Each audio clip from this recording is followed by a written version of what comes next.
സാമൂഹ്യ പാഠത്തിൻ്റെ ഏറ്റവും പുതിയ എപ്പിസോഡിലേക്ക് എല്ലാ പ്രേക്ഷകർക്കും ഹൃദയപൂർവ്വം സ്വാഗതം. നമ്മൾ ജീവിതത്തിൽ ഒന്ന് രുചിച്ച് നോക്കട്ടെ എന്ന് തുടങ്ങുന്ന ശീലത്തിൽ നിന്നും ചിന്താഗതിയിൽ നിന്നുമാണ് നമ്മൾ ഓരോ ശീലങ്ങൾ നമ്മൾ തുടങ്ങി വയ്ക്കുന്നത്. ഡ്രഗ്സിൻ്റെ ഉപയോഗം ഇന്നൊരു ലോ ആൻഡ് ഓർഡർ ഇഷ്യൂവിനപ്പുറം ഒരു മാനസികാരോഗ്യ പ്രശ്നമായി മാറുന്നൊരു സമൂഹത്തിലാണ് നമ്മളിത് നിലകൊള്ളുന്നത്. ചെറിയ തോതിലുള്ള പുകയില ഉൽപ്പന്നങ്ങളുടെ ഉപയോഗത്തിൽ നിന്നും ഡ്രഗ്സിൻ്റെ ഒരു ഉപയോഗത്തിൻ്റെ ഷിഫ്റ്റിലേക്ക് മാറുന്നൊരു സമൂഹത്തിലാണ് നമ്മളിത് നിലകൊള്ളുന്നത്. നമ്മളോടൊപ്പമുള്ളത് doctor Arun B Nair, professor of psychiatry, medical college. Doctor, നമ്മുടെ സമൂഹത്തിൽ ഇന്ന് കണ്ടുവരുന്ന നിരവധി പ്രശ്നങ്ങൾക്ക് മൂല കാരണം ഡ്രഗ്സിൻ്റെ ഉപയോഗമാണ്. അപ്പം അതിനൊരു പ്രതിവിധി, ഇതിൻ്റെ ഒരു ഐഡൻറ്റിഫിക്കേഷൻ നമ്മൾ ഇതെങ്ങനെയാണ് നമ്മൾ തിരിച്ചറിയുന്നത്?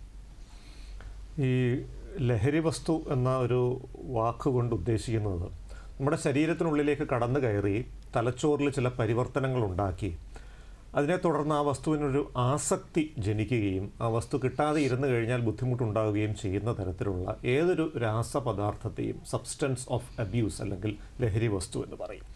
ഇതിൽ സിഗരറ്റ് തൊട്ട് അങ്ങേയറ്റം അപകടകരമായിട്ടുള്ള സിന്തറ്റിക് ലഹരി വസ്തുക്കൾ വരെയുള്ള എല്ലാ സംഗതികളും ഈ പട്ടികയിൽ പെടുന്ന സംഗതികൾ തന്നെയാണ്. പക്ഷെ പലപ്പോഴും പലരും ശ്രദ്ധിക്കാതെ പോകുന്നത് ഈ പുകയില ഉൽപ്പന്നങ്ങൾ, സിഗരറ്റ് ആകാം, ബീഡിയാകാം, ചവയ്ക്കുന്ന പാൻ മസാല പോലത്തെ സംഗതികളാകാം, ഈ ടൊബാക്കോ പ്രോഡക്ട്സിനെയാണ് ഗേറ്റ് വേ ഡ്രഗ്സ് എന്ന് പറയുന്നത്. അതായത് ലഹരിയുടെ മായാലോകത്തിലേക്കുള്ള വാതിൽ തുറക്കുന്ന വസ്തുക്കളായിട്ടാണ് ഈ പുകയില ഉൽപ്പന്നങ്ങളെ കരുതുന്നത്. അടുത്ത കാലത്ത് നമ്മുടെ നാട്ടിൽ നടന്നൊരു പഠനം സൂചിപ്പിക്കുന്നത് ശരാശരി ഒരു 12 വയസ്സിൽ ഈ പുകയില ഉൽപ്പന്നങ്ങളുടെ ഉപയോഗം പല കുട്ടികളും ആരംഭിക്കുന്നു.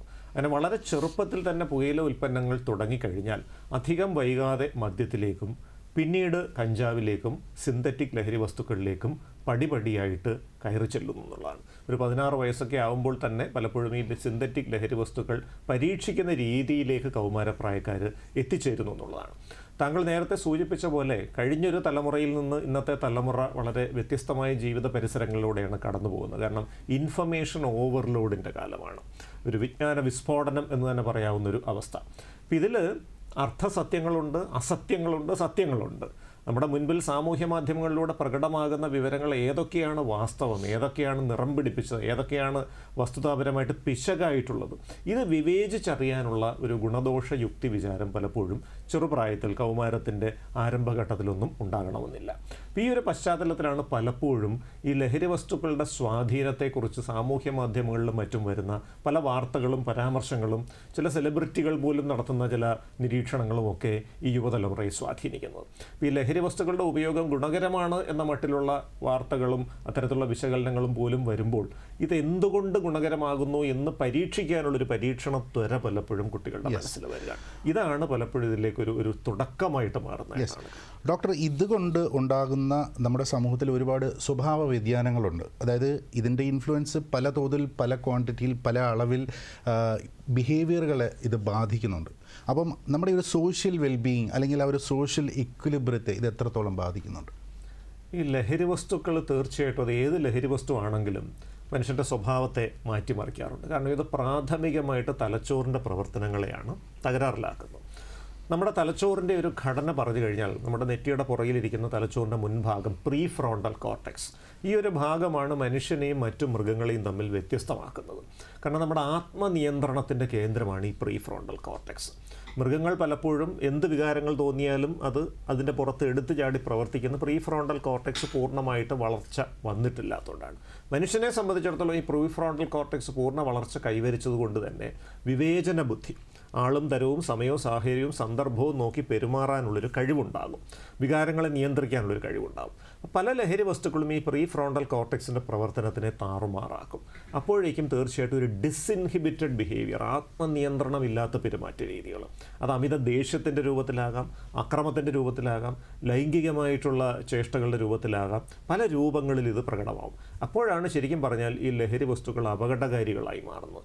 മദ്യം പോലെയുള്ള ലഹരി വസ്തുക്കൾ ഉപയോഗിക്കുമ്പോൾ തീർച്ചയായിട്ടും ഈ പറഞ്ഞ തലച്ചോറിൻ്റെ കേടുകൾ സംഭവിക്കുമെങ്കിലും മദ്യം ഒരു പരിധിവരെ ഒരു മസിൽ റിലാക്സൻ്റ് ആണെന്ന് പറയാം. അതായത് പേശികളെ ഒന്ന് മന്ദീഭവിപ്പിക്കും. അപ്പോൾ മനസ്സിലൊരു അക്രമവാസന തോന്നിയാലും അത് ശാരീരികമായിട്ട് കായികമായിട്ട് ഇംപ്ലിമെൻ്റ് ചെയ്യാൻ പലപ്പോഴും പറ്റിയെന്ന് വരില്ല. എന്നാൽ ഈ കഞ്ചാവോ മറ്റ് സിന്തറ്റിക് ലഹരി വസ്തുക്കളോ തലച്ചോറിൽ കേടുണ്ടാക്കുകയും ചെയ്യും, ശാരീരികമായിട്ട് ഈ പറഞ്ഞൊരു മസിൽ റിലാക്സേഷൻ ഉണ്ടാകില്ല. അപ്പോൾ മനസ്സിൽ വരുന്ന ഒരു അക്രമവാസന പരിപൂർണമായ തോതിൽ പ്രകടിപ്പിക്കാനുള്ളൊരു ശാരീരിക ഊർജ്ജം കൂടെ ലഭിക്കുമ്പോഴാണ് അത് തീർച്ചയായിട്ടും കുറ്റകൃത്യങ്ങളിലേക്കും കൊലപാതകങ്ങളിലേക്കും പോലും നയിക്കുന്നത്. അതുകൊണ്ടാണ് ഈ സിന്തറ്റിക് ലഹരികൾ അടക്കമുള്ള സംഗതികൾ ഒരു പടി കൂടി അപകടകാരികളായിട്ട് മാറുന്നതായിട്ട് നമ്മൾ പറയേണ്ടി വരുന്നു. ഡോക്ടർ, നമ്മൾ ഈ പറയുന്ന പോലെ നമ്മളെ ഒരു പാസീവ് ഉപയോഗം, അത് ഇപ്പം ഡോക്ടർ പറഞ്ഞ പോലെ ഒരു ചെറിയ തോതിലുള്ള അളവിലുള്ള മദ്യം, അതുപോലെ പുകയില ഉൽപ്പന്നങ്ങൾ വല്ലപ്പോഴും വലിക്കുന്നു എന്ന് പറയുന്ന ആ ഒരു ശീലത്തിൽ നിന്നും നമ്മളൊരു ആക്സിഡൻ്റൽ യൂസിലേക്ക്, നമ്മൾ ഡ്രഗ്സിൻ്റെയൊക്കെ നമ്മൾ എക്സ്പോസ് ആവുകയാണ്. നമ്മൾ അറിയുന്നില്ല, ചിലപ്പോൾ നമുക്ക് എന്തെങ്കിലും ഒരു ടാബ്ലറ്റ് ഡ്രോപ്പ് ചെയ്തോ അല്ലെങ്കിൽ ഒരു ചോക്ലേറ്റിലൊക്കെ മിക്സ് ചെയ്ത് തരുന്ന ഈ ഡ്രഗ്സിൻ്റെ ഉപയോഗത്തിലേക്ക് നമ്മൾ വരുമ്പോൾ നമ്മളത് അറിയുന്നില്ലെങ്കിലും നമ്മൾ എത്രത്തോളം അഡിക്ഷനിലേക്ക് അതൊരു അല്ലെങ്കിൽ ഒരു ഫസ്റ്റ് സ്റ്റെപ്പ് എന്നുള്ള രീതിയിലേക്ക് അത് മാറുന്നുണ്ടോ? ലോകാരോഗ്യ സംഘടന വ്യക്തമായി പറഞ്ഞിട്ടുള്ളതുപോലെ ഈ ലഹരി അടിമത്തം, അഡിക്ഷൻ ടു സബ്സ്റ്റൻസസ് എന്ന് പറയുന്നൊരു മാനസികാരോഗ്യ പ്രശ്നമാണ്. നമുക്കറിയാം, സാമൂഹ്യ മദ്യപാനികൾ, സോഷ്യൽ ഡ്രിങ്കേഴ്സായ ധാരാളം ആളുകൾ നമ്മുടെ സമൂഹത്തിലുണ്ട്. അവർ പക്ഷേ രാത്രിയിൽ 2 പെഗ് മദ്യം കഴിക്കും, അവർക്കോ മറ്റുള്ളവർക്കോ ശല്യമില്ലാതെ കിടന്നുറങ്ങും. അല്ലെങ്കിൽ ഒരു പാർട്ടിക്ക് പോകുമ്പോൾ ചെറിയ അളവിൽ മദ്യം കഴിക്കും. പക്ഷേ ചില വിഭാഗം ആളുകളെ നമുക്കറിയാം, അവർ മദ്യപിച്ച് തുടങ്ങിയാൽ നിയന്ത്രണം വിട്ട് കുടിക്കും, ബോധം കെട്ട് കിടക്കും, ജോലിക്ക് പോകില്ല, ആരോഗ്യ പ്രശ്നങ്ങളുണ്ടാകും, വീട്ടുകാരെ ആക്രമിക്കും. അപ്പോൾ ഒരു ചെറിയ വിഭാഗം ആളുകളാണ് ഈ അഡിക്ഷനിലേക്ക് പോകുന്നത്. ആരാണ് ഈ അഡിക്ഷനിലേക്ക് പോകുന്നത് എന്നുള്ളതിനെ നിർണ്ണയിക്കുന്ന ഒരുപാട് ഘടകങ്ങളുണ്ട്. അതിൽ പാരമ്പര്യം ഒരു പ്രധാന ഘടകമാണ്. നമ്മുടെ കുടുംബത്തിൽ മദ്യത്തിനോ മറ്റ് ലഹരി വസ്തുക്കൾക്കോ അടിമപ്പെട്ട വ്യക്തികൾ ഉണ്ട് എങ്കിൽ നമ്മൾ ജനിതകമായി തന്നെ ആ ലഹരി അടിമത്വത്തിന് സാധ്യത കൂടുതലുള്ള വ്യക്തികളാണ്. നമ്മുടെ തലച്ചോറിൻ്റെ പ്രവർത്തനങ്ങളിൽ എന്തെങ്കിലും കേടുപാടുകളുണ്ടെങ്കിൽ അത് തലച്ചോറിന് പരിക്കേറ്റതാകാം, അപസ്മാരം പോലെയുള്ള രോഗാവസ്ഥകളാകാം, മാനസികാരോഗ്യ പ്രശ്നങ്ങൾ നേരത്തെ വന്നിട്ടുള്ള ഒരു പശ്ചാത്തലമുള്ളവരാകാം. ഇത്തരം വ്യക്തികളും തീർച്ചയായിട്ടും ഇത്തരം അഡിക്ഷനിലേക്ക് പോകാൻ സാധ്യത കൂടുതലുള്ള ആളുകളാണ്. പക്ഷേ നമുക്കറിയാം, മദ്യമോ സിഗരറ്റോ ചിലപ്പോൾ ആദ്യത്തെ ഉപയോഗം തന്നെ വളരെ തീവ്രമായൊരു അടിമത്തം ഉണ്ടാക്കണമെന്നില്ല. എന്നാൽ ഈ സിന്തറ്റിക് ലഹരികൾ പലപ്പോഴും ആദ്യ ഉപയോഗത്തിൽ തന്നെ തീവ്രമായൊരു അടിമത്തം ഉണ്ടാക്കാൻ സാധ്യത കൂടുതലാണ്. അടിമത്തത്തോടൊപ്പം തന്നെ മറ്റൊരു പ്രശ്നം സബ്സ്റ്റൻസ് ഇൻഡ്യൂസ്ഡ് ബിഹേവിയറൽ പ്രോബ്ലംസ് എന്ന് പറയും, ലഹരി വസ്തു ജന്യ മാനസിക പ്രശ്നങ്ങൾ. അപ്പോൾ നമ്മുടെ ഈ ലഹരി വസ്തുക്കളുടെയൊക്കെ ഉപയോഗത്തിൻ്റെ ഒരു അടിസ്ഥാനം എന്ന് പറഞ്ഞാൽ നമ്മുടെ തലച്ചോറിൻ്റെ പ്രീ ഫ്രോണ്ടൽ കോർട്ടെക്സിൽ ഡോപ്പമിൻ എന്നൊരു രാസവസ്തുവുണ്ട്. ഡോപ്പമിൻ്റെ അളവ് കൂടുമ്പോഴാണ് നമുക്ക് ആഹ്ലാദം ഉണ്ടാകുന്നത്, പ്ലഷർ ഉണ്ടാകുന്നത്. അപ്പോൾ ഈ പ്ലഷർ കിട്ടാൻ വേണ്ടിയാണ് വീണ്ടും വീണ്ടും ഈ ലഹരി ഉപയോഗിക്കുക. അങ്ങനെയാണ് അതിൻ്റെ അടിമത്വത്തിലേക്ക് പോകുന്നത്. ചില വ്യക്തികളിൽ, പ്രത്യേകിച്ച് കുടുംബ പശ്ചാത്തലത്തിൽ, കുടുംബ പാരമ്പര്യമായിട്ട് മാനസികാരോഗ്യ പ്രശ്നങ്ങളൊക്കെ ഉള്ള വ്യക്തികൾ ചെറിയ അളവ് ഈ ലഹരികൾ ഉപയോഗിക്കുമ്പോൾ തന്നെ ഡോപ്പമിൻ്റെ അളവിൽ ക്രമാതീതമായൊരു വർധന ഉണ്ടാകും. ഡോപ്പമിൻ ഗ്ലൂക്കോസിനെ പോലെയാണെന്നാണ് പറയുന്നത്. ഒരു നിശ്ചിത അളവിൽ അത് ആരോഗ്യകരമാണ്. ആ അളവ് കുറഞ്ഞു കഴിഞ്ഞാൽ അത് ശ്രദ്ധയും ഏകാഗ്രതയും കുറയ്ക്കും. ഒരു പരിധിക്ക് മുകളിലേക്ക് കൂടിക്കഴിഞ്ഞാൽ അത് അപകടകരവുമാണ്. അപ്പോൾ ചില വ്യക്തികളിൽ, ഈ പ്രത്യേകിച്ച് ഈ ഫാമിലി ഹിസ്റ്ററിയോ മെൻ്റൽ ഇൽനെസ് ഒക്കെ ഉള്ളവർക്ക് ഈ ലഹരി വസ്തുക്കൾ ഉപയോഗിക്കുമ്പോൾ ഡോപ്പമിൻ അപകടകരമായ രീതിയിൽ വർദ്ധിക്കുമ്പോൾ ചിത്തഭ്രമത്തിൻ്റെ ലക്ഷണങ്ങൾ പ്രകടമാവും. ചെവിയിൽ അശരീര ശബ്ദങ്ങൾ മുഴങ്ങുന്നു, ആരൊക്കെയോ തന്നെ കൊല്ലാൻ വരുന്നു എന്ന് തോന്നുന്നു, പെട്ടെന്ന് വയലൻ്റ് ആകുന്ന അവസ്ഥ വരുന്നു. ഈ ഒരു അവസ്ഥയിൽ ചിലപ്പോൾ വീട്ടിലുള്ള ആളുകളെ ആക്രമിക്കുകയോ ദ്രോഹിക്കുകയോ ഒക്കെ ചെയ്യുന്ന രീതിയിലേക്ക് പോലും കാര്യങ്ങൾ എത്തിച്ചേരാനുള്ള സാധ്യത. ഡോക്ടർ, എപ്പോഴും ഈ ഒരു ഡോപ്പമിൻ ഹണ്ടിൻ്റെ ഒരു ഭാഗമായിട്ടാണ് പലപ്പോഴും ഈ ഇങ്ങനെയുള്ള പല അഡിക്ഷനിലേക്ക് ആളുകൾ പോകുന്നത്. അപ്പം ചിലർക്ക് ഇതൊരു ഹൈപ്പറിലേക്ക് പോകാം, ചിലർക്ക് അതൊരു ഡൗൺ ഫീൽ ചെയ്യാം. അങ്ങനെയുണ്ടോ? തീർച്ചയായിട്ടും. കാരണം അവിടെയും ഞാൻ ഈ പറഞ്ഞതുപോലെ ഓരോരുത്തരുടെയും തലച്ചോറിൻ്റെ വയറിങ്ങിൻ്റെ രീതികൾ വ്യത്യസ്തമാണ്, രാസഘടന വ്യത്യസ്തമാണ്, ജനിതക സ്വഭാവം വ്യത്യസ്തമാണ്. ഇപ്പോൾ ചില വ്യക്തികളെ സംബന്ധിച്ചിടത്തോളം അത് വലിയ തോതിൽ ഒരു തലച്ചോറിൻ്റെ പ്രവർത്തനങ്ങൾ മന്ദീഭവിക്കുന്ന ഒരു അവസ്ഥയിലേക്ക് ചിലപ്പോൾ എത്തിച്ചേക്കാം. പ്രത്യേകിച്ച് കഞ്ചാവൊക്കെ ഉപയോഗിക്കുന്ന ഒരു വിഭാഗം ആളുകളിൽ അത് ഉപയോഗിക്കുമ്പോൾ പെട്ടെന്ന് ഡോപ്പമിൻ കൂടും, പെട്ടെന്നൊരു ഊർജ്ജസ്വലതയും ചിന്തകൾക്കൊരു വ്യക്തതയും ഒക്കെ വരുന്നു, ഭയങ്കര സന്തോഷമൊക്കെ തോന്നുന്നു. പക്ഷേ അതിൻ്റെ ആ ഒരു ഇമ്പാക്റ്റ് പീരീഡ് കഴിയുമ്പോൾ ഡോപ്പമിൻ കുത്തനെ താഴ്ന്നു കഴിഞ്ഞ് ഒന്നും ചെയ്യാൻ താല്പര്യമില്ലാത്തൊരു നിർജ്ജീവാവസ്ഥ, മോട്ടിവേഷണൽ സിൻഡ്രോം എന്ന് പറയും. അപ്പോൾ പഠിക്കാൻ പറ്റില്ല, ജോലി ചെയ്യാൻ പറ്റില്ല, ആളുകളോട് ഇടപെടാൻ പറ്റില്ല, ഒരു തീർത്തും നിശ്ചേഷ്ടമായ ഒരു അവസ്ഥയിലേക്ക് ആ വ്യക്തി പോകുന്നൊരു സ്ഥിതിവിശേഷം വരും. ഇതും അപകടകരമാണ്. ഇപ്പോൾ പഠിക്കുന്ന വിദ്യാർത്ഥിയാണെങ്കിൽ പഠനം തകർന്നു പോകാം, ജോലി ചെയ്യുന്ന ആളാണെങ്കിൽ അത് പറ്റാതെ വരും. ഡോക്ടർ, നമുക്കൊരു കോളർ ഉണ്ട്. Hello hello hello hello hello പറഞ്ഞോ. ഹലോ, പേര് പറയാമോ? ഹരിദാസ്. കേൾക്കുന്നില്ല. കേൾക്കുന്നില്ല. ഹരിദാസ്. ഹരിദാസ്, ഓക്കെ. ഫോണിൽ ശ്രദ്ധിച്ച് സംസാരിക്കാമോ? ഫോണിൽ ശ്രദ്ധിക്കാം. യെസ്, ഡോക്ടർ ലൈവിലുണ്ട്, ചോദിച്ചോളൂ. അത് എൻ്റെ പെങ്ങളുടെ മകന് അമിത മദ്യപാനം. പറഞ്ഞു. മദ്യപാനം എന്ന് വെച്ചാൽ ഓന് സ്കൂൾ പ്യൂണ, ഹയർ സെക്കൻഡറി സ്കൂള്. അപ്പൊ നമ്മൾ ഈ നോക്കിയിട്ട് കണ്ടുപിടിച്ചിട്ടാണ് കൂട്ടിക്കൊണ്ടിരുന്നത് സ്കൂളിൽ വിടുമോ. ഉം. അപ്പൊ ചിലപ്പോ അമിതമായ മദ്യപാനം. എത്ര വയസ്സുള്ള ആളാണ്? 32. Okay okay. ആ, അതിന്റെ പരിഹാരം പോകാൻ വഴിയുണ്ടോ? തീർച്ചയായിട്ടും പറയാം. ഇപ്പോൾ 32 വയസ്സുള്ളൊരു വ്യക്തി അമിതമായി മദ്യപാനത്തിന് അടിമയായിട്ട് പോയിരിക്കുന്നു. എന്താണ് പരിഹാരം എന്നുള്ളതാണ് ചോദ്യം. അപ്പോൾ ഇവിടെ ഈ മദ്യാസക്തി അല്ലെങ്കിൽ മദ്യ അടിമത്വം എന്ന് പറഞ്ഞൊരവസ്ഥ 6 ലക്ഷണങ്ങളാണ് പ്രധാനമായിട്ടും ഉള്ളത്. അതിലൊന്ന്, രാവിലെ തൊട്ട് വൈകിട്ട് വരെ എപ്പോഴും മദ്യപിക്കണം എന്നുള്ള തീവ്രമായിട്ടുള്ള ഒരു അഭിനിവേശം അല്ലെങ്കിൽ ആസക്തി. 2, അത് ഉപയോഗിക്കുന്നതിൻ്റെ അളവും സമയവും നിയന്ത്രിക്കാൻ പറ്റാത്ത അവസ്ഥ, കൺട്രോൾ വിട്ടുപോവുക. 3, ക്രമേണ ആഹ്ലാദ അനുഭവങ്ങൾ കിട്ടാൻ കൂടുതൽ അളവ് മദ്യപിക്കേണ്ട ഒരു സ്ഥിതിവിശേഷം വരുന്നു. 4, പെട്ടെന്ന് മദ്യം കിട്ടാതെ വരുമ്പോൾ ചില പിൻവാങ്ങൽ ലക്ഷണങ്ങൾ പ്രത്യക്ഷമാകും, വിഡ്രോവൽ സിംറ്റംസ് എന്ന് പറയും. അത് ഉറക്കക്കുറവും വിറയലും തൊട്ട് സ്ഥലകാല ബോധമില്ലായ്മയും അപസ്മാരവും വരെയുള്ള ലെവലിലേക്ക് പോയെന്നിരിക്കും.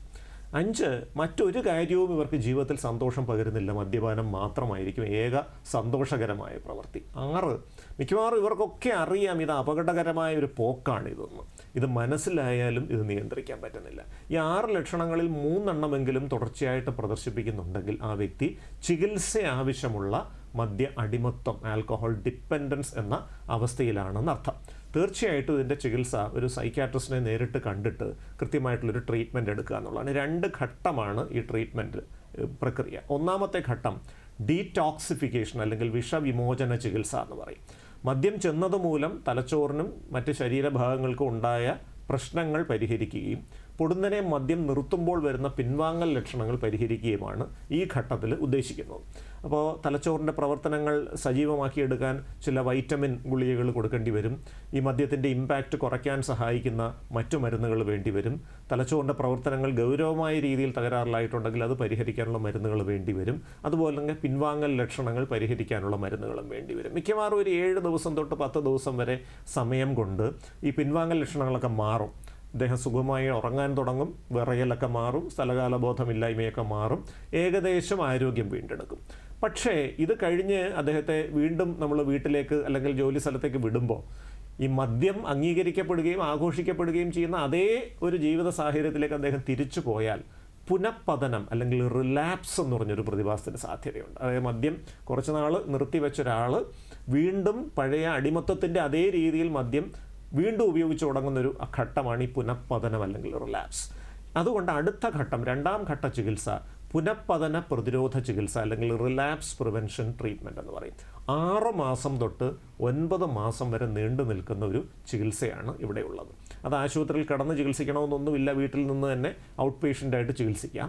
ഇവിടെ 2 രീതിയിലുള്ള കാര്യങ്ങളാണ് പ്രധാനമായിട്ട്. ഒന്ന്, മദ്യത്തിനോടുള്ള ആസക്തി കുറയ്ക്കാൻ സഹായിക്കുന്ന മരുന്നുകളുണ്ട്. അത് വ്യത്യസ്ത തരത്തിലുള്ള മരുന്നുകളുണ്ട്. അത് ഓരോ വ്യക്തികളുടെയും വ്യക്തിത്വവും മാനസികാരോഗ്യവും ശാരീരിക സ്ഥിതിയും പരിഗണിച്ച ശേഷമാണ് ഏത് മരുന്നാണ് ഓരോ വ്യക്തിക്കും അനുയോജ്യമെന്ന് തിരഞ്ഞെടുക്കുക. ഈ മരുന്നുകൾ ഒരു 6 മാസം തൊട്ട് 9 മാസം വരെ ഉപയോഗിച്ചാൽ പിന്നീട് മദ്യപിക്കുമ്പോൾ തലച്ചോറിൽ പൊടുന്നനെ ഈ ഡോപ്പമിൻ്റെ അളവ് കൂടുന്ന ഒരു പ്രക്രിയ അവസാനിക്കും. മദ്യം കുടിക്കുമ്പോൾ യാതൊരുവിധ ആഹ്ലാദ അനുഭൂതികളും ഉണ്ടാകില്ല. അപ്പോൾ മദ്യപാനം അവസാനിക്കാൻ സാധ്യതയുണ്ട്. ഈ മരുന്നുകളോടൊപ്പം തന്നെ മനഃശാസ്ത്ര ചികിത്സകൾ വേണ്ടിവരും.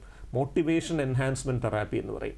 അതായത് ഈ മദ്യം നിർത്താനുള്ള ഒരു പ്രചോദനം അത് വർദ്ധിപ്പിക്കാൻ സഹായിക്കുന്ന മനഃശാസ്ത്ര ചികിത്സകളാണ്. ചില വ്യക്തികൾക്ക് ഇതിനനുബന്ധമായിട്ട് ചില ഉത്കണ്ഠ രോഗങ്ങളോ വിഷാദ രോഗമോ അങ്ങനെയുള്ള സംഗതികൾ കണ്ടേക്കും. അവർ സ്വയം ഒരു ഔഷധമായിട്ട് മദ്യത്തെ ഉപയോഗിച്ചെന്നിരിക്കാം. അങ്ങനെ അടിസ്ഥാനപരമായി ഇത്തരം മാനസികാരോഗ്യ പ്രശ്നങ്ങളുണ്ടെങ്കിൽ അതും കൂടെ ഇതിനോടൊപ്പം ചികിത്സിച്ച് ഭേദപ്പെടുത്തണം, എങ്കിലേ അവർ മദ്യത്തിലേക്ക് തിരിച്ചു പോകാതിരിക്കും. ഇതോടൊപ്പം 3ാമതൊരു കാര്യം ഫാമിലി തെറാപ്പിയാണ്. പലപ്പോഴും മദ്യത്തിന് അടിമപ്പെട്ടു പോകുന്ന വ്യക്തികളുടെ വീട്ടിൽ പ്രശ്നമുണ്ടാകാം. വീട്ടിൽ പ്രശ്നം എന്ന് പറയുമ്പോൾ സതുദ്ദേശത്തോടെ ആയിരിക്കാം വീട്ടുകാർ പെരുമാറുന്നത്, പക്ഷേ ഈ മദ്യം ഉപയോഗിക്കുന്ന വ്യക്തിക്ക് അവരുടെ പല പെരുമാറ്റങ്ങളും അനാവശ്യ നിയന്ത്രണങ്ങളായിട്ടും ഒക്കെ അനുഭവപ്പെട്ടെന്നിരിക്കാം. അപ്പോൾ അവിടെ ഒരു ഫാമിലി തെറാപ്പി എന്നൊരു ഒരു പ്രക്രിയയിലൂടെ എങ്ങനെ വേണം ഈ മദ്യം നിർത്തിയ വ്യക്തിയെ കുടുംബാംഗങ്ങൾ സഹായിക്കാൻ, പിന്തുണയ്ക്കാൻ എന്ന് കൃത്യമായൊരു ധാരണ അവർക്ക് കൊടുക്കുകയും പരസ്പരമുള്ള ആശയവിനിമയം മെച്ചപ്പെടുത്തുകയും കുറ്റപ്പെടുത്താതെ നല്ല ഇഴയെടുപ്പത്തോടെ ഒരു കുടുംബജീവിതം മുന്നോട്ട് പോകുന്ന ഒരു പരിശീലനത്തിലേക്ക് അവരെ കൊണ്ടുപോവുകയും ചെയ്യുക എന്നുള്ളതാണ്. അപ്പോൾ ഈ 3 കാര്യങ്ങളും കൃത്യമായിട്ട് ഉപയോഗിച്ചാൽ ഒരു 6 മാസം തൊട്ട് 9 മാസം വരെ കൃത്യമായ ചികിത്സ എടുത്താൽ നല്ലൊരു ശതമാനം ആളുകളെയും നമുക്ക് ഈ മദ്യാസക്തിയിൽ നിന്ന് മോചിപ്പിച്ചെടുക്കാൻ സാധിക്കും. ഡോക്ടർ, അടുത്ത ചോദ്യം എന്ന് പറയുന്നത്, നമ്മൾ നേരത്തെ ഈ ഡോപ്പമിൻ ഹണ്ടിനെ പറ്റി പറഞ്ഞു. ഇതുകൊണ്ട് മാനസികമായി കിട്ടുന്നൊരു പ്ലഷറിനപ്പുറം നമ്മുടെ ഇൻറ്റേർണൽ ഓർഗൻസിനെ ഇത് എത്രത്തോളം ദോഷകരമായി ബാധിക്കുന്നുണ്ട്? ഇതിന് ഏത് അളവിനപ്പുറമാണ് it is going to be dangerous? ഓരോ ലഹരി വസ്തുവിനും ഓരോ അളവുകൾ കൃത്യമായിട്ട് പറയും. ഇപ്പം ഏറ്റവും നിസ്സാരമെന്ന് നമ്മൾ കരുതുന്ന പുകയില ഉൽപ്പന്നങ്ങളെ എടുക്കാം. സിഗരറ്റ് വലി. ഈ സിഗരറ്റ് വലിക്കുമ്പോൾ ഇതിനകത്ത് നിക്കോട്ടിൻ അടക്കം ഒരുപാട് അപകടകരമായ പദാർത്ഥങ്ങളുണ്ട്. ക്യാൻസർ ഉണ്ടാക്കാൻ സാധ്യതയുള്ള രാസവസ്തുക്കളുണ്ട്. ഇത് ഓരോ അവയവങ്ങളെയും ബാധിക്കാം. ഇപ്പോൾ രക്തക്കുഴലുകളുടെ ഭിത്തിയിൽ ഈ നിക്കോട്ടിൻ അടിഞ്ഞുകൂടി രക്തക്കുഴലുകളുടെ വ്യാസം കുറയുന്നൊരു പ്രക്രിയയാണ് ആദ്യം സംഭവിക്കുന്നത്. ആദ്യം ചെറിയ രക്തക്കുഴലുകളാണ് അടയുന്നത്. കയ്യിലെയും കാലിലേക്കും ഉള്ള ചെറിയ രക്തക്കുഴലുകൾ അടയുമ്പോൾ ഒരു പെരുപ്പും തരിപ്പും ഒക്കെ അനുഭവപ്പെടും. ലൈംഗിക അവയവത്തിലേക്കുള്ള രക്തക്കുഴലുകൾ അടയുന്ന മൂലം ലൈംഗിക ശേഷിക്കുറവ് അല്ലെങ്കിൽ ഉദ്ധാരണശേഷിക്കുറവ് ഒരുപാട് കൗമാരപ്രായക്കാരും യുവാക്കളും ഈ പുകവലി ശീലമുള്ളവർ അനുഭവിക്കുന്നൊരു കാര്യമാണ്. അത് കഴിഞ്ഞ് അടുത്ത ഘട്ടത്തിലാണ് വലിയ രക്തക്കുഴലുകൾ അടയാൻ പോകുന്നത്. ഹൃദയത്തിലേക്കുള്ള രക്തക്കുഴലുകൾ അടയുമ്പോഴാണ് ഹൃദയാഘാതം വരുന്നത്. തലച്ചോറിലേക്കുള്ള രക്തക്കുഴലുകൾ അടയുമ്പോൾ പക്ഷാഘാതം അല്ലെങ്കിൽ സ്ട്രോക്ക് ഉണ്ടാകാൻ സാധ്യതയുണ്ട്. ശ്വാസകോശത്തിൻ്റെ പ്രവർത്തനങ്ങളെയും ഇത് ബാധിക്കും. കാരണം ഇത് വലിച്ച് ശ്വാസകോശത്തിനകത്തോട്ട് കയറ്റുന്നത് കൊണ്ട് തന്നെ ശ്വാസകോശത്തിൻ്റെ വികാസം അതിനെ ദോഷകരമായി ബാധിക്കുന്ന ക്രോണിക് ഒബ്സ്ട്രക്റ്റീവ് പൾമനറി ഡിസീസ് എന്ന് പറയുന്ന ഒരു ശ്വാസം മുട്ടൽ ലക്ഷണമായിട്ടുള്ളൊരു രോഗത്തിലേക്ക് അത് പോകാം. അടുത്തൊരു ഘട്ടത്തിലാണ് പലപ്പോഴും ക്യാൻസറുകൾ വരുന്നത്. ക്യാൻസർ ഓരോ അവയവങ്ങളെയും ഇത് ബാധിക്കാം. ഇപ്പോൾ വായിൽ ക്യാൻസർ വരാം, തൊണ്ടയിൽ ക്യാൻസർ വരാം, ആമാശയത്തിൽ ക്യാൻസർ വരാം, കുടലിൽ ക്യാൻസർ വരാം, പാൻക്രിയാസിലും കിഡ്നിയിലും അടക്കം ക്യാൻസർ വരാം.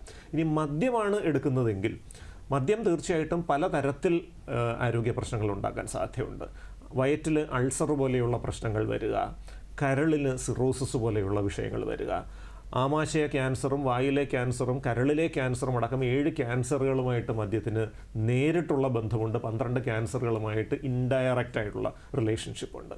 ഇനി മറ്റ് ലഹരി വസ്തുക്കൾ എടുത്തു കഴിഞ്ഞാൽ ഇപ്പോൾ കഞ്ചാവായാലും മറ്റ് സിന്തറ്റിക് ഡ്രഗ്സ് ആയാലും ഇത് ഓരോന്നും ഓരോ ലഹരി വസ്തുവും ഓരോ അളവിൽ ഉപയോഗിക്കുമ്പോൾ ഓരോ തരത്തിലുള്ള ലക്ഷണങ്ങളാണ് വരിക. ഇപ്പോൾ MDMA പോലെയുള്ള ലഹരികൾ അല്ലെങ്കിൽ കൊക്കൈൻ പോലെയുള്ള ലഹരി, മസ്തിഷ്ക ഉത്തേജക ലഹരികൾ എന്നാണ് പറയുന്നത്. ഇത് അളവിൽ കൂടുതൽ വലിച്ചു കഴിഞ്ഞാൽ ഹൃദയത്തിൻ്റെ ഇടിപ്പിന് തന്നെ പ്രശ്നം വരാം. പെട്ടെന്ന് ഹൃദയമിടിപ്പിൻ്റെ താളം തെറ്റി ഒരു കാർഡിയാക് അറസ്റ്റ് അല്ലെങ്കിൽ ഹൃദയസ്തംഭനം എന്ന് പറയുന്ന ഒരു അവസ്ഥയ്ക്ക് പോലും സാധ്യതയുണ്ട് എന്നുള്ളതാണ് സത്യം. മാത്രമല്ല ഇത് തുടർച്ചയായിട്ടുള്ള ഒരു ഉപയോഗം തലച്ചോറിൻ്റെ പ്രവർത്തനങ്ങളെ തകർത്തുകൊണ്ടിരിക്കും.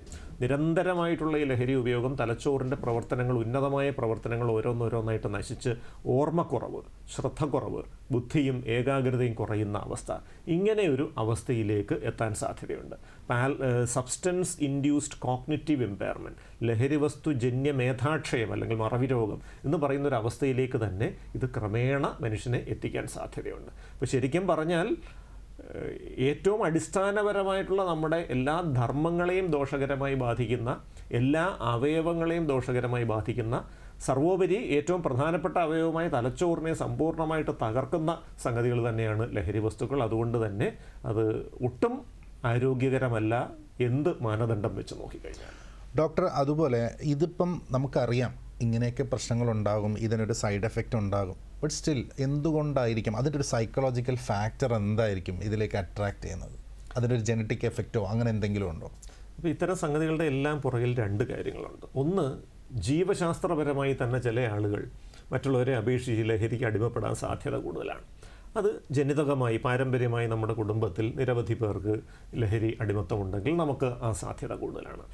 ഈ ജന്മസമയത്ത് അല്ലെങ്കിൽ പ്രസവ സമയത്ത് തലച്ചോറിന് പരിക്കേറ്റവർ, അല്ലെങ്കിൽ അമ്മയുടെ ഗർഭപാത്രത്തിലായിരിക്കുമ്പോൾ അമ്മയ്ക്കുണ്ടാകുന്ന എന്തെങ്കിലും ആരോഗ്യ പ്രശ്നങ്ങൾ മൂലം തലച്ചോറിൻ്റെ വളർച്ചയ്ക്ക് പ്രശ്നം വന്നവർ, ഇവരെല്ലാം ജീവശാസ്ത്രപരമായി തന്നെ ഇത്തരം സംഗതികളിലേക്ക് പോകാൻ സാധ്യത കൂടുതലുണ്ട്. രണ്ടാമത്തെ വിഭാഗം എന്ന് പറയുന്നത് സമ്മർദ്ദ ജീവിതാനുഭവങ്ങളിലൂടെ കടന്നു പോകുന്ന ആളുകൾ.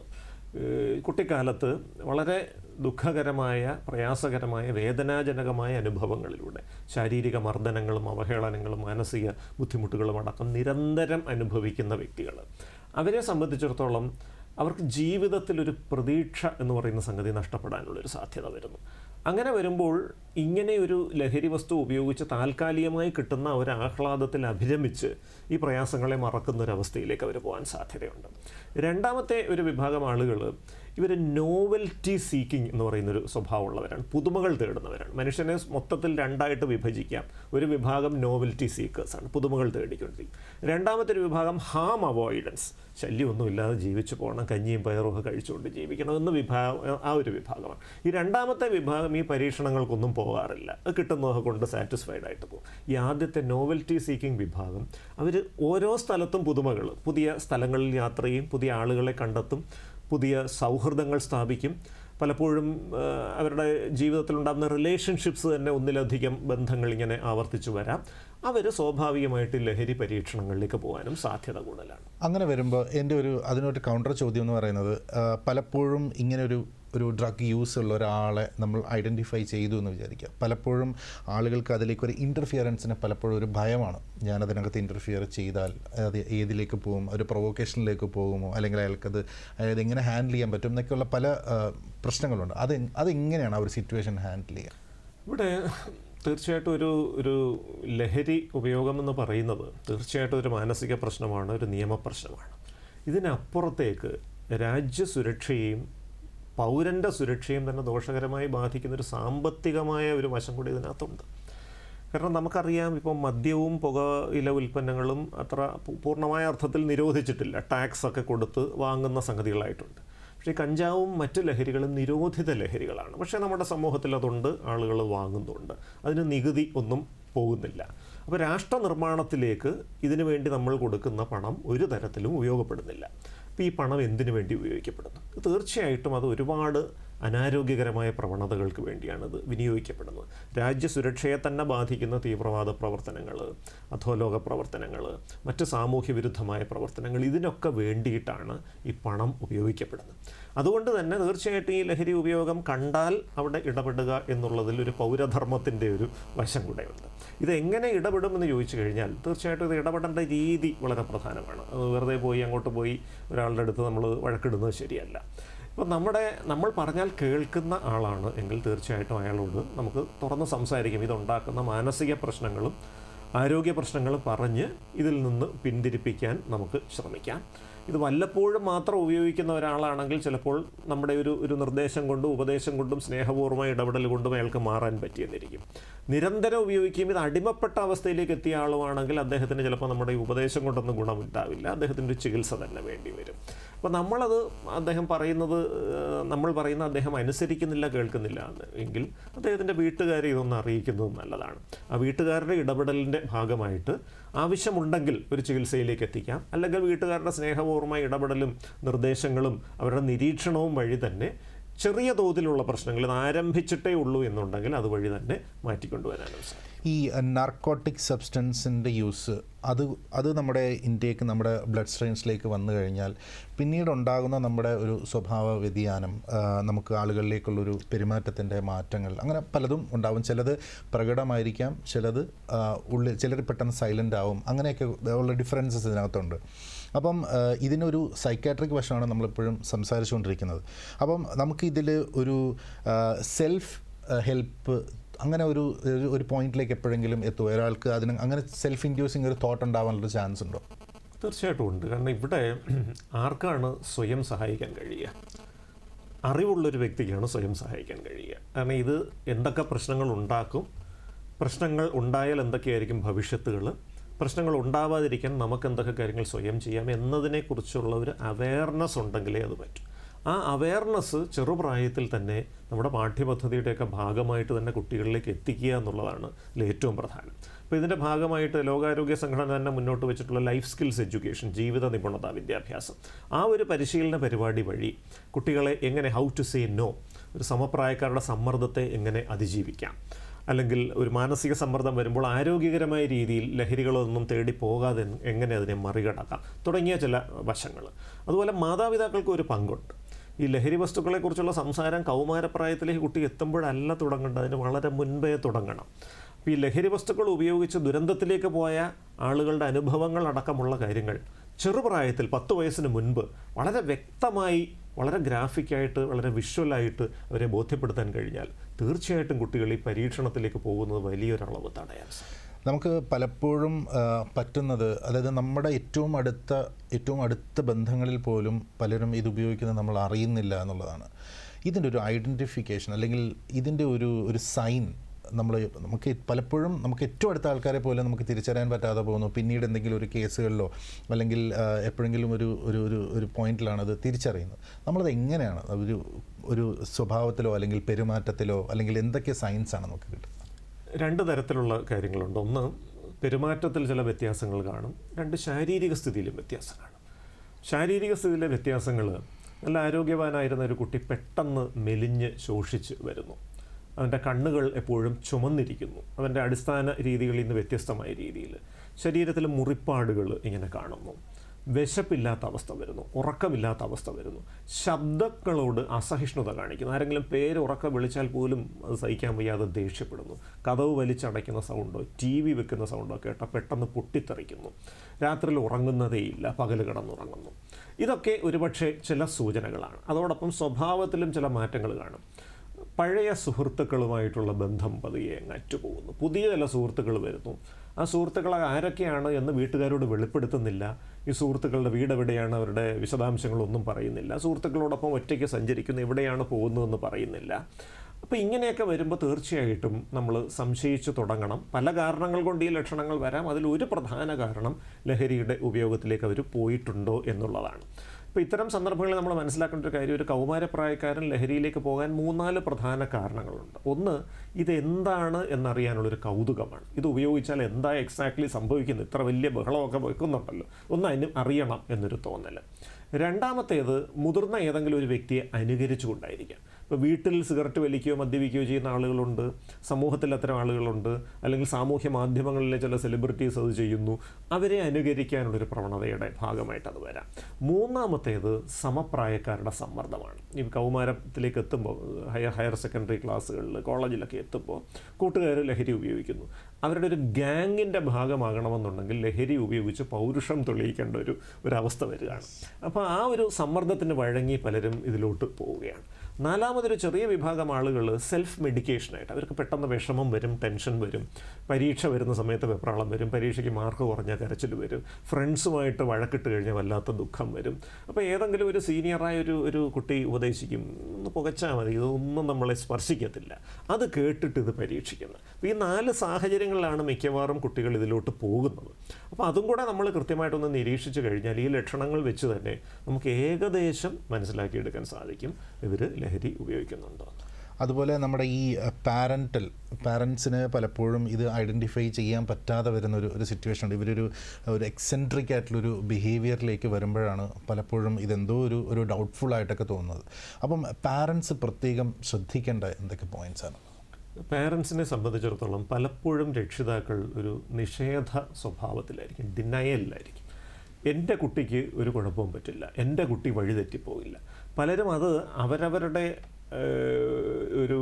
ഒരു കരുത്തിൻ്റെ അല്ലെങ്കിൽ അവരവരുടെ കാര്യക്ഷമതയുടെ ഒരു അളവ് പോലായിട്ട് പോലും എടുത്തു കളയും. കാരണം ഒരു പേരൻറ്റിങ് എറർ മൂലമാണ്, വളർത്തുദോഷം മൂലമാണ് കുട്ടികൾ ലഹരിയിലേക്ക് പോകുന്നത് എന്നുള്ളത് നമ്മുടെ നാട്ടിലുള്ളൊരു വ്യാപകമായിട്ടുള്ളൊരു വാചകമാണ്.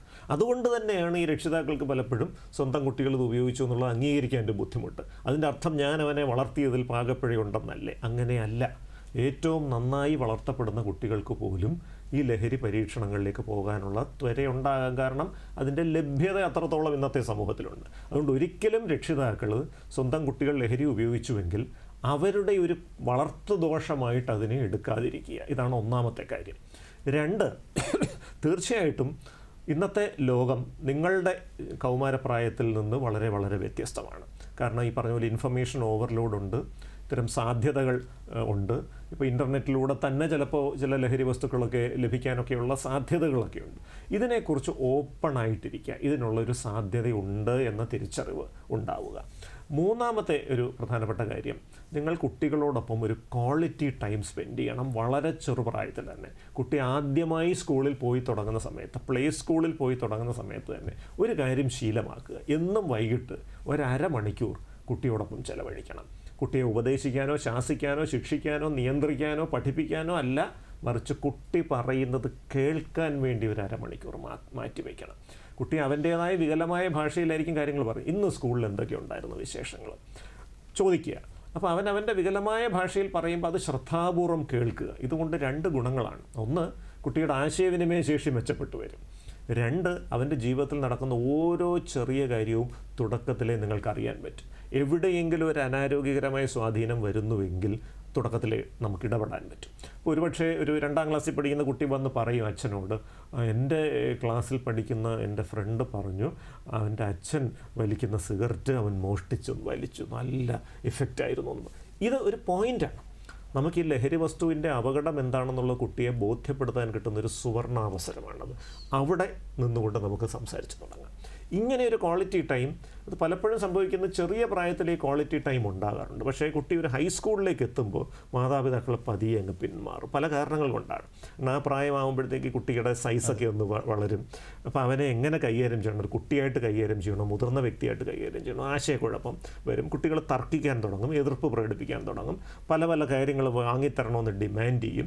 അപ്പോൾ വഴക്കിന് സാധ്യത കൂടുതൽ. അപ്പോൾ അങ്ങ് മിണ്ടാതിരുന്ന് കഴിഞ്ഞാൽ പിന്നെ കുഴപ്പമില്ലല്ലോ എന്ന് വിചാരിച്ചു. പക്ഷേ അതൊരു വലിയ ശവക്കുഴി തോണ്ടുന്ന കാര്യമാണ്. കാരണം കൗമാരത്തിലേക്ക് എത്തിയൊരു കുട്ടിയും സ്നേഹിക്കപ്പെടാൻ ആഗ്രഹിക്കുന്ന ഒരു കൊച്ചുകുട്ടി തന്നെയാണ് മനസ്സുകൊണ്ട്. അപ്പോൾ അവിടെ ആ സ്നേഹം വീട്ടിൽ നിന്ന് കിട്ടിയില്ലെങ്കിൽ വീടിന് പുറത്തത് തേടിപ്പോകാൻ സാധ്യതയുണ്ട്. അത് പലപ്പോഴും അനാരോഗ്യകരമായ സ്വാധീനങ്ങളിൽ തന്നെ ചെന്ന് വീഴും. അപ്പോൾ കുട്ടി കോളേജ് വിദ്യാർത്ഥി ആയതിനു ശേഷവും ഈ ക്വാളിറ്റി ടൈം തുടരുക.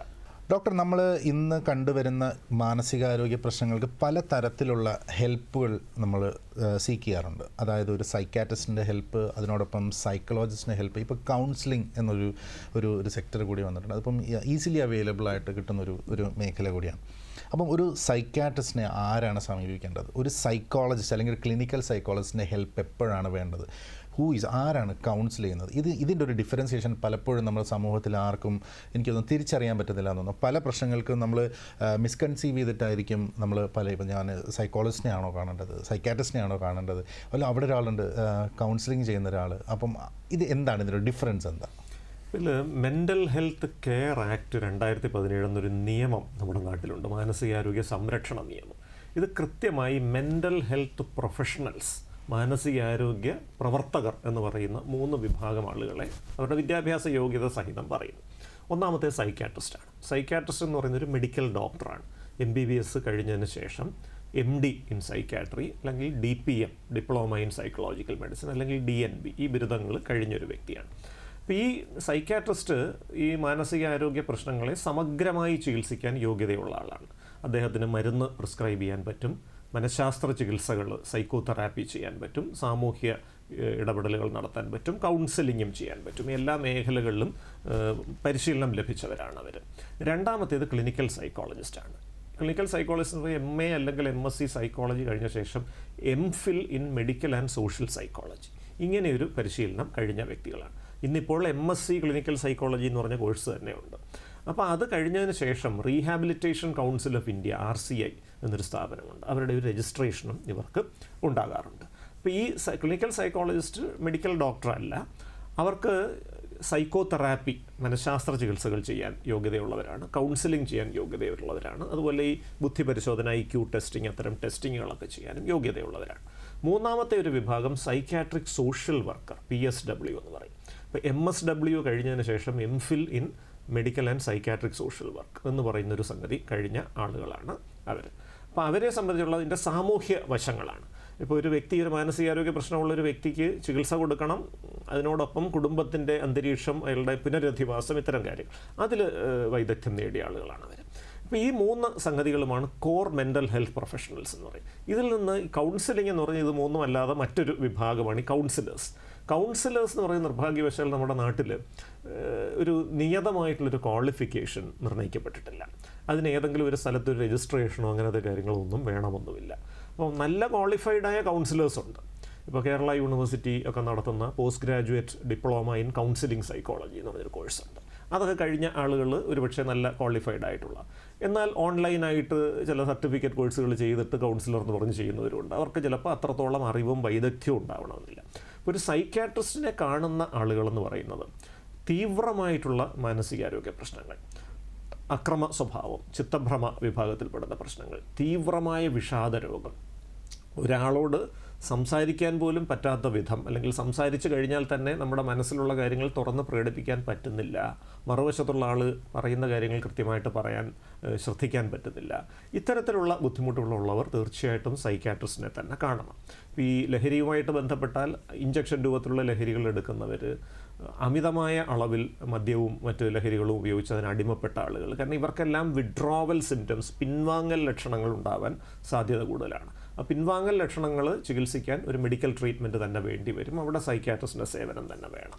ഇനി ക്ലിനിക്കൽ സൈക്കോളജിസ്റ്റിനെ കാണുന്നത് ലഘുവായിട്ടുള്ള മാനസിക ബുദ്ധിമുട്ടുകൾ, ഇപ്പം വിഷാദ രോഗം, ഉത്കണ്ഠ രോഗങ്ങൾ, ഈ ലഹരി വസ്തുക്കളുടെ ഉപയോഗമുണ്ട് പക്ഷേ അതിൻ്റെ ഒരു അടിമത്വത്തിലേക്ക് എത്തിയിട്ടില്ല, കുടുംബ പ്രശ്നങ്ങൾ ഉള്ള ആളുകൾ, ഇവരൊക്കെ തീർച്ചയായിട്ടും ഒരു ക്ലിനിക്കൽ സൈക്കോളജിസ്റ്റിനെ കണ്ടിട്ട് സൈക്കോതെറാപ്പി, മനഃശാസ്ത്ര ചികിത്സകളിലൂടെ അത് പരിഹാരം തേടാൻ ശ്രമിക്കാവുന്നതാണ്. ഇപ്പോൾ ചികിത്സ എടുത്തു, ചികിത്സയിലൂടെ പരിഹാരം വന്നു, ഇനി ഇവരെ എങ്ങനെ സമൂഹത്തിൻ്റെ മുഖ്യധാരയിലേക്ക് കൊണ്ടുവരണം, അവരുടെ പുനരധിവാസം, കുടുംബത്തിലുണ്ടാകുന്ന വിഷയങ്ങൾ, അത്തരം കാര്യങ്ങൾ പരിഹരിക്കാനായിട്ടാണ് സൈക്യാട്രിക് സോഷ്യൽ വർക്കർ എന്ന് പറയുന്നത്. ഇതാണ് ശരിക്കും പറഞ്ഞാൽ ഇതിൻ്റെ ഒരു ക്ലാസിഫിക്കേഷനും ഓരോരുത്തരും ചെയ്യുന്ന ജോലിയുടെ ഒരു സ്വഭാവം. നമുക്കൊരു കോളറുണ്ട്, പേര് പറയാമോ? ഹലോ, പേര് പറയാമോ? കേൾക്കുന്നില്ല, ഫോണിൽ ശ്രദ്ധിച്ച് സംസാരിക്കാമോ? ഓക്കെ, ഡോക്ടറോട് ചോദിച്ചോളൂ. നമസ്കാരം, പറഞ്ഞോ. നമസ്കാരം സാറേ, ഞാനും അത്യാവശ്യം മദ്യപിക്കുന്ന ആൾ തന്നെയാണ്. ഫോണിൽ ശ്രദ്ധിച്ച് സംസാരിക്കാമോ? ചോദിച്ചോളൂ, ചോദ്യം ചോദിച്ചോളൂ. ബുദ്ധിമുട്ട് പറഞ്ഞാൽ ഫാമിലി വിഷയമാണ്. ഞാൻ നല്ലപോലെ മദ്യപിക്കും. ശരി, ഫാമിലി വിഷയമൊക്കെ ആയിരുന്നു. സ്വയം നിർത്താൻ 2 പ്രാവശ്യം നോക്കി, പക്ഷെ നടക്കുന്നില്ല. അത് വീണ്ടും മദ്യപിക്കാനുള്ള ഒരു പ്രേരണ കൂടിക്കൊണ്ടിരിക്കുകയാണ്. ഒരു മാസം നിർത്തും, 2-3 മാസം നിർത്തും, പക്ഷേ പിന്നീട് അതിനായിട്ട് കൂടുതലായിട്ട് മദ്യപിച്ചുകൊണ്ടിരിക്കും. ഞാനതിൻ്റെ മറുപടി പറയാം, അതിൻ്റെ പരിഹാരത്തിലേക്ക്. ഇപ്പോൾ ചില വ്യക്തികൾ തുടർച്ചയായി മാസങ്ങളോളം വർഷങ്ങളോളം മദ്യപിക്കുന്നവരുണ്ട്. മറ്റു ചില വ്യക്തികൾ ബിഞ്ച് ഡ്രിങ്കിങ് എന്ന് പറയും. അതായത് ഒരു മാസം തുടർച്ചയായി മദ്യപാനം, അന്ന് ജോലിക്ക് പോയില്ല, ഒന്നും ചെയ്യില്ല, മുഴുവൻ സമയം മദ്യപിക്കുക, അവിടെ കിടക്കും. അടുത്ത ഒരു മാസം ചിലപ്പോൾ അവർ മദ്യം തൊട്ടില്ല എന്നിരിക്കും, അവർ ജോലിക്ക് പോകും, കാര്യങ്ങളൊക്കെ നടക്കും. അപ്പം പലപ്പോഴും വീട്ടുകാർക്കും നാട്ടുകാർക്കും ഒക്കെ സംശയമാണ്, ഇതെന്ത് തരം അപ്രോച്ചാണ് വേണ്ടത്, ചികിത്സിക്കണോ? കാരണം ഇടയ്ക്കിടയ്ക്ക് പൂർണ്ണമായിട്ടും നിർത്തുന്നുണ്ടല്ലോ. അപ്പോൾ ഇത് തീർച്ചയായിട്ടും ഒരു മനസ്സിൻ്റെ ഒരു വൈകാരിക അസ്ഥിരതയുടെ, ഒരു ഇമോഷണൽ ഇൻസ്റ്റെബിലിറ്റിയുടെ സൂചനയാണ് ഈ ബിഞ്ച് ഡ്രിങ്കിങ്. കാരണം മനസ്സ് തീവ്രമായി സങ്കടപ്പെടുമ്പോൾ, വിഷാദഭരിതമാകുമ്പോൾ മദ്യപിച്ചിട്ട് അത് സ്വയം മറന്ന് മുന്നോട്ട് പോവുക. കുറച്ച് കഴിഞ്ഞ് ഇത്തിരി കാര്യങ്ങളൊക്കെയോ നോക്കിയായും തോന്നുമ്പോൾ മദ്യത്തിൻ്റെ ആവശ്യമില്ല എന്ന് തോന്നും. പക്ഷേ ഇത്തരം സംഗതികൾ ഇത് ചികിത്സിച്ചില്ലെങ്കിൽ ഭാവിയിൽ ഇതൊരു മൂഡ് ഡിസോർഡർ, അല്ലെങ്കിൽ ഒരു വൈകാരിക രോഗമായിട്ട് മാറാനുള്ള സാധ്യത തള്ളിക്കളയാൻ പറ്റും. പ്രത്യേകിച്ചും ഇവിടെ കുടുംബ പ്രശ്നങ്ങളുണ്ടെന്നൂടെ സൂചിപ്പിച്ച സ്ഥിതിക്ക് അതുകൊണ്ട് തീർച്ചയായിട്ടും ഇത് ചികിത്സ വേണ്ടുന്നൊരു വിഷയം തന്നെയാണ്. ഒരു സൈക്യാട്രിസ്റ്റിനെ കണ്ട് കൃത്യമായിട്ടുള്ളൊരു ചികിത്സ തേടുക. ആ ചികിത്സയിലൂടെ നമ്മൾ ഈ പറഞ്ഞ മദ്യം, ഞാൻ നേരത്തെ പറഞ്ഞല്ലോ, മദ്യത്തിൻ്റെ അടിമത്തത്തിൻ്റെ ചികിത്സ ഒരു 6 മാസം തൊട്ട് 9 മാസം വരെ നീണ്ടു നിൽക്കണം. എങ്കിലേ പൂർണ്ണമായിട്ടും ഈ ഡോപ്പമിൻ എന്ന രാസവസ്തുവിൻ്റെ അളവ് ക്രമീകരിച്ച് ഇതിനോടുള്ളൊരു ആസക്തി മാറ്റാൻ പറ്റും. ഇതിനോട് സമാന്തരമായിട്ട് ഈ കുടുംബ പ്രശ്നങ്ങൾ, ഒരുപക്ഷെ ഭാര്യയും ഭർത്താവും തമ്മിലുള്ള അഭിപ്രായ ഭിന്നതയാകാം, പലതരത്തിലുള്ള വിഷയങ്ങൾ അതിലേക്ക് വരാൻ സാധ്യതയുണ്ട്. അപ്പോൾ അത് അടിസ്ഥാനപരമായി എന്താണ് എന്ന് തിരിച്ചറിഞ്ഞ് അത് പരിഹരിക്കാനുള്ള കാര്യങ്ങൾ ചെയ്യാം. ഇപ്പോൾ ഇവിടെ ഫാമിലി തെറാപ്പി അല്ലെങ്കിൽ കുടുംബ ചികിത്സ എന്നൊരു സംഗതിയുണ്ട്. പലതരത്തിലുള്ള ഫാമിലി തെറാപ്പി രീതികളുണ്ട്. ഇപ്പം functional family therapy, structural family therapy, ഇങ്ങനെയുള്ള കുറേ കാര്യങ്ങളുണ്ട്. ഈ ഫാമിലി തെറാപ്പിയിൽ ശരിക്കും പറഞ്ഞാൽ ഭാര്യയും ഭർത്താവിനെയും 2 പേരെയും ഇരുത്തിയിട്ട് 2 പേരും എന്തുകൊണ്ട് ഇപ്പോൾ ഇങ്ങനെ പെരുമാറുന്നു എന്ന് മനസ്സിലാക്കിയെടുക്കലാണ് ആദ്യം അസസ്മെൻ്റ് എന്ന് പറയും. അതായത് 2 പേരുടെയും കുട്ടിക്കാലം, അവരുടെ രക്ഷിതാക്കളുമായിട്ടുള്ള ബന്ധം, അവരുടെ സൗഹൃദങ്ങൾ, സ്കൂൾ കാലഘട്ടം, ഇങ്ങനെ പല സ്വാധീനങ്ങളായിരിക്കും അവരുടെ ഇന്നത്തെ പെരുമാറ്റത്തെ നിർണ്ണയിക്കുന്ന വ്യത്യസ്ത ഘടകങ്ങൾ. ഇത് കൃത്യമായി മനസ്സിലാക്കിയിട്ട് എവിടെയാണ് ഇടപെടൽ വേണ്ടതെന്ന് കറക്റ്റ് മനസ്സിലാക്കി അവിടെ ഒരു ഇടപെടൽ നടത്തി പരസ്പരമുള്ള ബന്ധത്തിനെ വിളക്കി ചേർക്കുക എന്നുള്ളതാണ് ഫാമിലി തെറാപ്പി.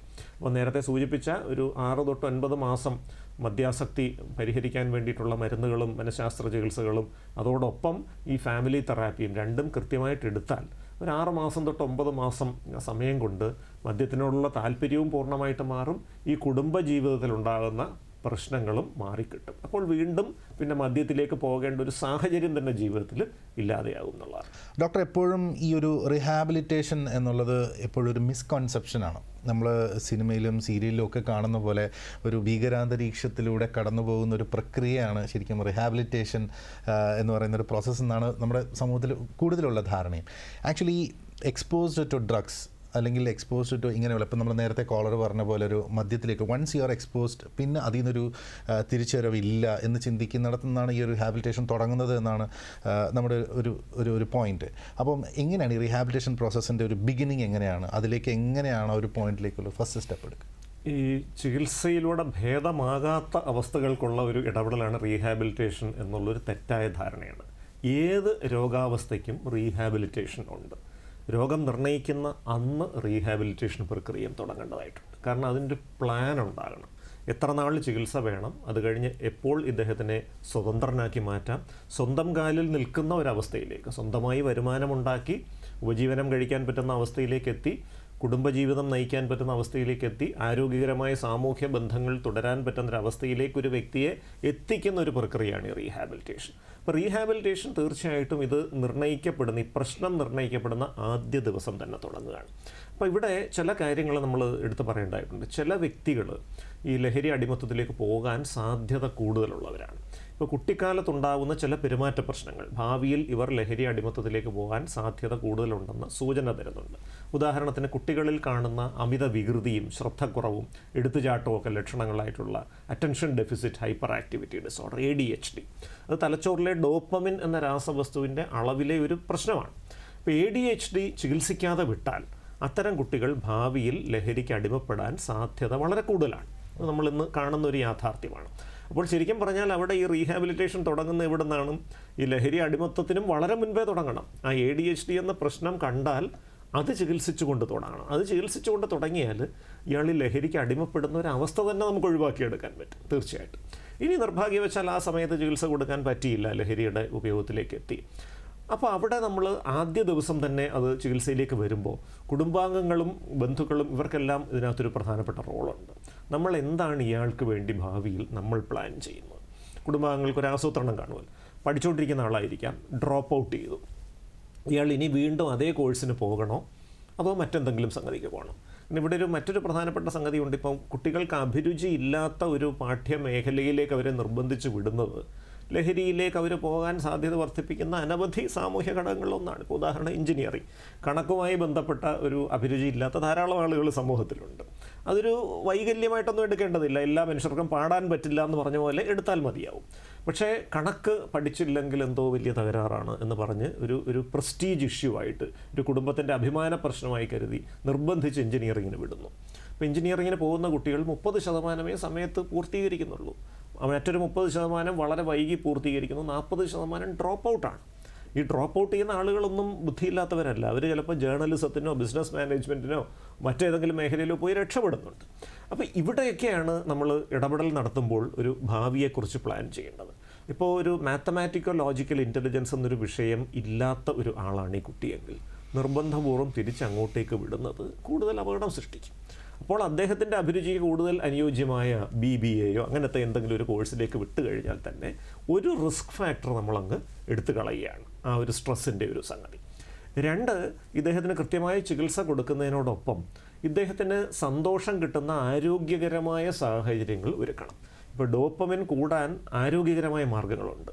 കൃത്യമായിട്ടുള്ള ശാരീരിക വ്യായാമം, കലാപരമായിട്ടുള്ള കാര്യങ്ങളിലുള്ള എൻഗേജ്മെൻറ്റ്, സൗഹൃദങ്ങൾ, കുടുംബ ബന്ധങ്ങൾ, ഇതെല്ലാം നമുക്ക് സന്തോഷം പകരുന്ന കാര്യങ്ങളാണ്. ഇതെല്ലാം ഡോപ്പമിൻ ആരോഗ്യകരമായ രീതിയിൽ കൂട്ടും. ഇപ്പോൾ ഈ പറഞ്ഞ പ്രക്രിയകളൊക്കെ ചെയ്യുമ്പോൾ ഡോപ്പമിൻ സാവധാനം കൂടി ഒരു ഉയർന്ന ലെവലിലെത്തി കുറേ നേരം അങ്ങനെ നിന്നിട്ട് പതിയെ കുറഞ്ഞു വരും. ഇതിനെ നമ്മൾ ഫേസിക് ഇൻക്രീസ് ഓഫ് ഡോപ്പമിൻ എന്നാണ് പറയുന്നത്. എന്നാൽ ലഹരികൾ ഉപയോഗിക്കുമ്പോൾ അല്ലെങ്കിൽ ഈ ഓൺലൈൻ ഗെയിമുകൾ കളിക്കുമ്പോഴൊക്കെ പൊടുന്നനെ ഡോപ്പമിൻ കൂടും, പൊടുന്നനെ കുറയുകയും ചെയ്യും. ടോണിക് ഇൻക്രീസ് ഓഫ് ഡോപ്പമിൻ എന്ന് പറയും. അപ്പോൾ ഈ ഫേസിക് ഇൻക്രീസ് ഓഫ് ഡോപ്പമിൻ സാധ്യമായ പ്രവർത്തനങ്ങൾ ജീവിതത്തിൻ്റെ ഭാഗമാക്കിയാൽ, അതായത് ദിവസം 1 മണിക്കൂറെങ്കിലും കായിക വ്യായാമം ചെയ്യുന്നു, 1 മണിക്കൂറെങ്കിലും സുഹൃത്തുക്കളോടൊപ്പം നല്ല കാര്യങ്ങളൊക്കെ സംസാരിച്ച് ഇരിക്കാൻ പറ്റുന്നു, നമുക്കുള്ള ഹോബീസ് എന്തെങ്കിലുമൊക്കെ പേഴ്സ്യൂ ചെയ്യാനായിട്ട് കുറച്ച് സമയം ചിലവഴിക്കുന്നു. ഇപ്പോൾ രാവിലെ എഴുന്നേൽക്കുമ്പോൾ തന്നെ പ്രതീക്ഷിക്കാൻ ചില കാര്യങ്ങളുണ്ട് വൈകുന്നേരം, പഠനത്തിനോ ജോലിക്കോ അപ്പുറം. ഈ ഒരു ധാരണയോടെ മുന്നോട്ട് പോയി കഴിഞ്ഞാൽ തീർച്ചയായിട്ടും ഈ പുനരധിവാസം അനായാസമായിട്ട് മാറും. എന്നാൽ ഈ പഠനവും അല്ലെങ്കിൽ വലിയ ഭാരമായി നമ്മൾ കരുതുന്ന കാര്യങ്ങൾക്ക് ശേഷം ഒരു ശൂന്യതയാണെങ്കിൽ, സന്തോഷിക്കാനായിട്ടൊരു മാർഗ്ഗവും ഇല്ലെങ്കിൽ സ്വാഭാവികമായി ലഹരിയിലേക്ക് പോകുക എന്നുള്ളതാണ്. അപ്പോൾ ഈ ഫേസിക് ഇൻക്രീസ് ഓഫ് ഡോപ്പമിനുള്ള ചില സാഹചര്യങ്ങൾ ഒരുക്കി കൊടുക്കുകയും അത് ഉറപ്പുവരുത്താൻ സുഹൃത്തുക്കളും ബന്ധുക്കളും ഒരുമിച്ച് കൂടെ നിൽക്കുകയും ചെയ്താൽ ഒരിക്കലും ഈ ലഹരിയിലേക്ക് ഒരു പുനഃപതനം സംഭവിക്കാതിരിക്കാൻ നമുക്ക് സാധിക്കും. Yes, thank you so much. നമ്മളോടൊപ്പം സംസാരിച്ചത് ഡോക്ടർ അരുൺ ബി നായരാണ്. നമ്മൾ സംസാരിച്ച വിഷയം വളരെ ഭാരമേറിയൊരു വിഷയമാണ്. റിഹാബിലിറ്റേഷൻ, അതിനോടൊപ്പം അതിനെ ഐഡൻറ്റിഫൈ ചെയ്യുക, നമ്മൾ അതിൽ നിന്ന് വിഡ്രോവൽ എടുക്കുക എന്നുള്ള വലിയ വലിയ വിഷയങ്ങളാണ് നമ്മൾ സംസാരിച്ചത്. ഇതൊരു അരമണിക്കൂർ 3/4 മണിക്കൂർ തീരുന്നൊരു ടോപ്പിക് കൂടിയല്ല. സാമൂഹ്യ പാഠത്തിൽ മറ്റൊരു വിഷയമായി നമ്മൾ വീണ്ടും കാണും. അതുവരേക്കും